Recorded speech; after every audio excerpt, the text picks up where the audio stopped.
I'll call you, mate. Look at this big gun.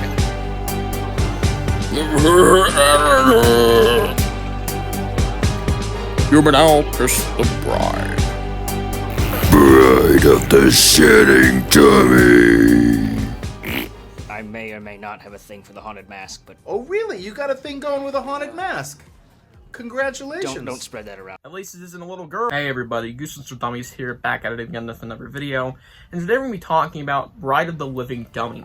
This is the second book in Goosebumps Series 2000, as well as the fourth book in the Living Dummy saga now. This is now like a 15 elegy, however you pronounce 15 in quadruple, quintuple, sextuple, you know, however you pronounce that.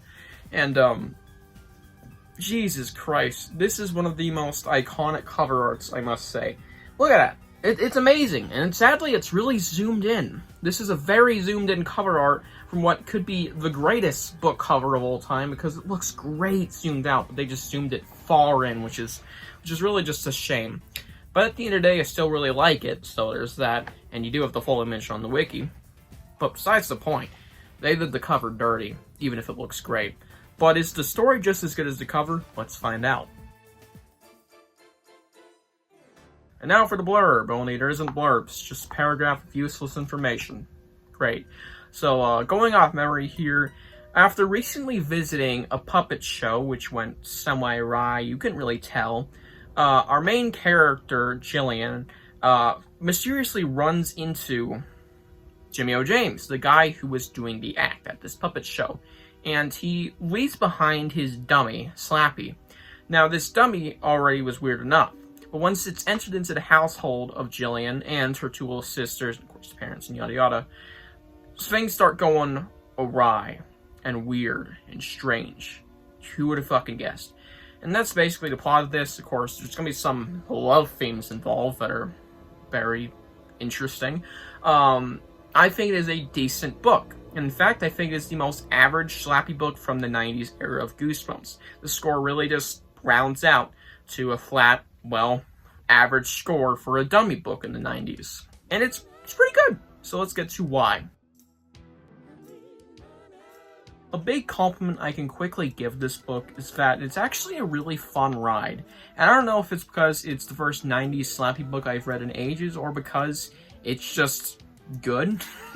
But I just had a lot of fun with this one when I was reading it, and it was just a really nice time.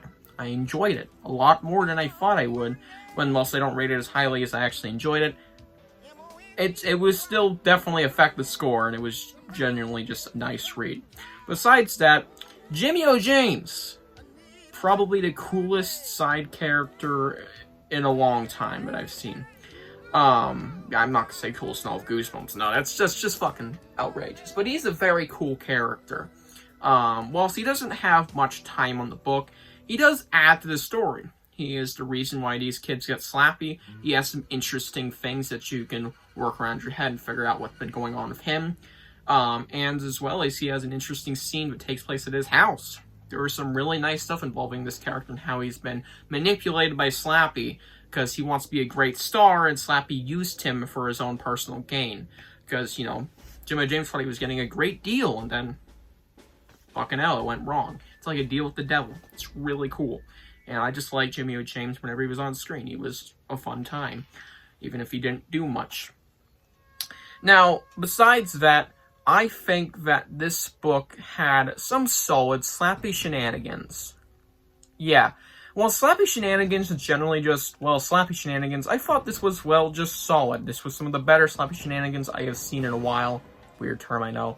And, maybe it's because I've been reading shittier Slappy books this year, or in the past year, or it's just because it's good Slappy shenanigans.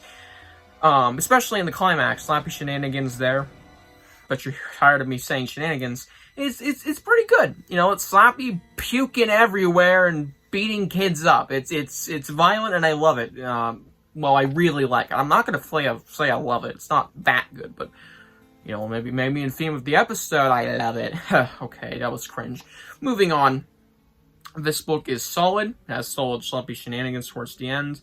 I like the twist involving that Mary Ellen was behind all this shit, as well as the twin sisters. and it was really nice. It was really interesting, as well as the fact that it was just a fun read at the end of the day, like I said.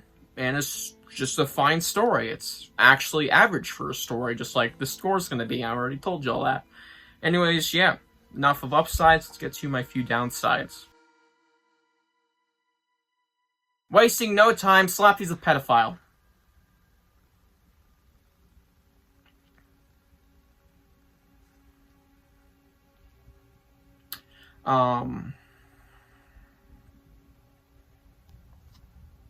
I need a new copy of this. Clearly just trying to move the conversation over. What the f- This is gross, man. Not fucking funny, Stine. I bet he was laughing his ass off like, huh, I'm gonna make Slappy a pedophile. Really, dude? So basically, Slappy's revealed to want to marry Jillian.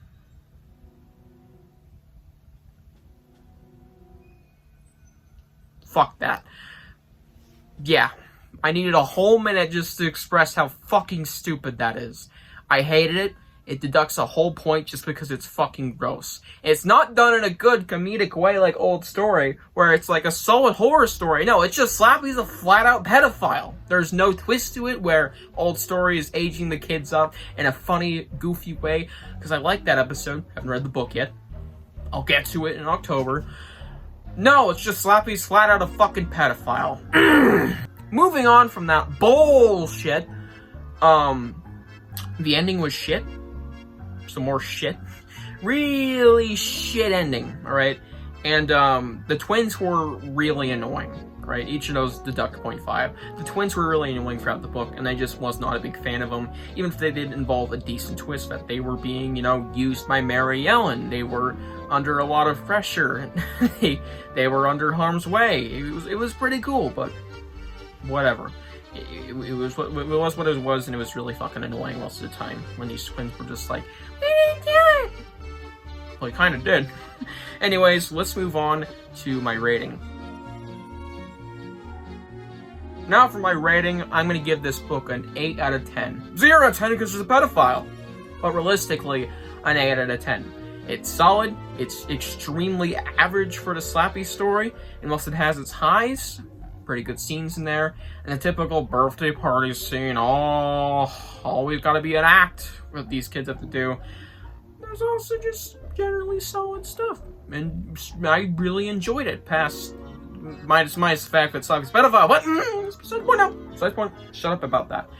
Hope you guys enjoyed this book review. Tell me what you think of Bride of the Living Dummy below, and I'll see you guys in the next one. Bye.